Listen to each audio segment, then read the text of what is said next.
Before the world knew fear, before the gods cowered behind their thrones, there was Khazan, the First Berserker. A force of nature whose rage split the earth and sundered empires. His name was not whispered in reverence nor spoken in defiance.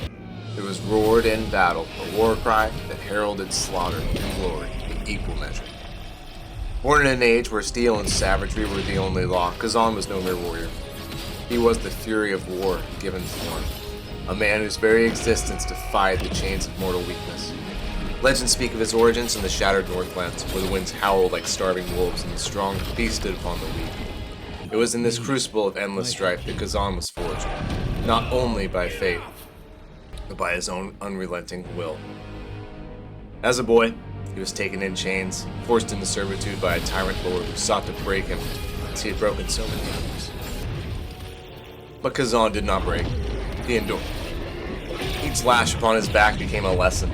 Each day in the pit, a test. And when the time came, when the rage within him could no longer be contained, he tore his shackles apart with his own hands and painted the walls of his prison red with the blood of his captors. From that day forth, Khazan's legend only grew. He did not seek to rule, nor did he build a kingdom. He was the storm that crushed them. Kings trembled at his name. Warlords sought to claim his strength, only to be buried beneath his axe. He was no man's servant, no god's pawn. He was the first berserker, the living embodiment of unchained fury.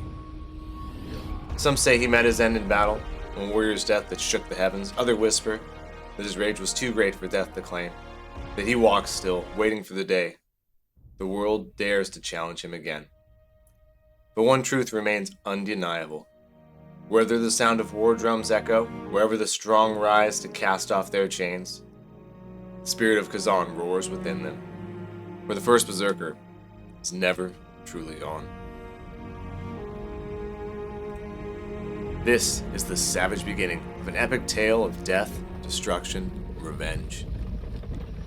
We find the legendary Khazan chained and imprisoned, tendons sliced in both wrist and ankles, brought to the mountain region of Hindmak to be left for dead. Betrayal. The last of his thoughts focus on this. How it stings, how it enrages him, how it burns. Burns. It burns bright enough for something to notice. Something out here in the dark, cold mountains of Hindmak. This game is so many people so excited for a couple of reasons. Number one is the action RPG, savage, and going to be a little bit difficult style of combat. This game offers a very Souls-like approach to combat. I would say it's a mix between Black Myth Wukong, Elden Ring, and Lies of P. Personally, that's what I would say. Just my opinion. The combat is extremely challenging, but very rewarding, offering a variety of moves from heavy attacks to light attacks to a perfect dodge to a perfect deflect. It can be layered, but simple at the same time. The game has 3 different weapon classes to offer: your spear class, your greatsword class, and your dual wield class. All 3 of these are very fun, very effective. These kind of remind me of Kronos' weapons from God of War. You can see there's a charged heavy attack, comes with several light attacks. You can add attacks by upgrading the skill tree with master points, skill points. Now I found myself loving the spear more than anything else when I used this on my first playthrough. I actually added a couple of moves to it. Right there is the charge stab, and then the multiple stab coming up here in just a second. It came from the skill tree, which is very, very cool. If you look at it, I'm impressed by how layered this skill tree is. Each weapon class has 5 different skill trees that you can pick from, doing a variety of different moves and upgrades. There's also a common class, which upgrades just natural stats and abilities. Interested in fleshing that out and seeing what kind of cool builds we can make with that.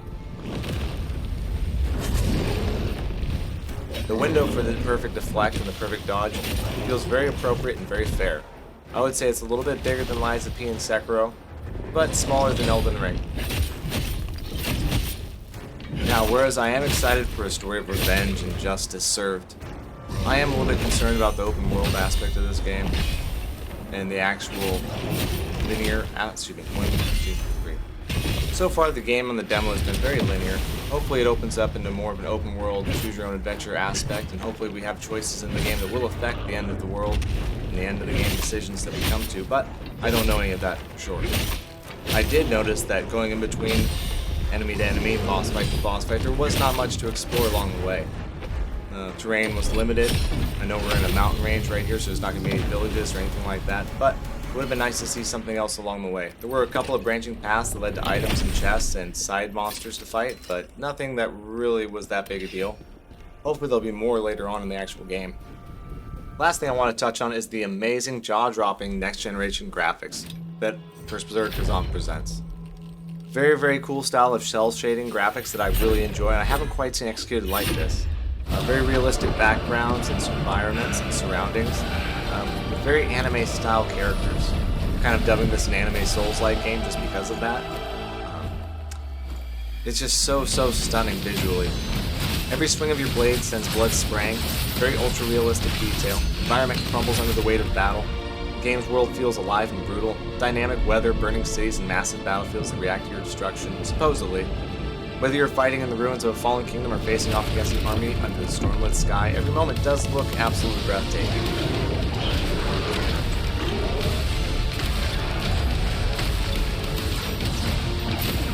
Insanely brutal combat, god-tier boss fights, jaw-dropping next-gen graphics. These are three of the main reasons why I am so excited to play First Berserker Khazan. Hopefully, the game lives up to my expectation as being one of the top 3 best games to come out this year. It is my most anticipated game of the year. It's finally here, guys. Let's go play the First Berserker Khazan.